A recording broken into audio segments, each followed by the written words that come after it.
జై శ్రీరామ్ జై జై శ్రీరామ్ జై శ్రీరామ్ జై జై శ్రీరామ్ జై శ్రీరామ్ జై జై శ్రీరామ్ జై శ్రీరామ్ జై జై శ్రీరామ్ జై శ్రీరామ్ జై జై శ్రీరామ్ జై శ్రీరామ్ జై జై శ్రీరామ్ జై శ్రీరామ్ జై జై శ్రీరామ్ జై శ్రీరామ్ జై జై శ్రీరామ్ జై శ్రీరామ్ జై శ్రీమన్నారాయణ.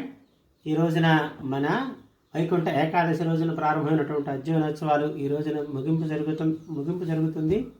ఈ రోజున పరమపదోత్సవం సందర్భంగా నమ్మాళ్ళవారిని తులసిలో కప్పి స్వామివారి యొక్క పాదాల దగ్గర ఉంచడం జరుగుతుంది. కాబట్టి భక్తులంతా కూడా వారికి అందినంత తులసి తీసుకుని దేవాలయానికి సాయంత్రం 6:30-7 గంటల కల్లా చేరుకుంటే మనం ఈ పరమపదోత్సవాన్ని అత్యంత భక్తి శ్రద్ధలతోటి నిర్వహించుకుందాం. జై శ్రీరామ్ జై శ్రీమన్నారాయణ. వనమాలి వాసుదేవ మనమోహన రాధా వనమాలి వాసుదేవ మనమోహన రాధా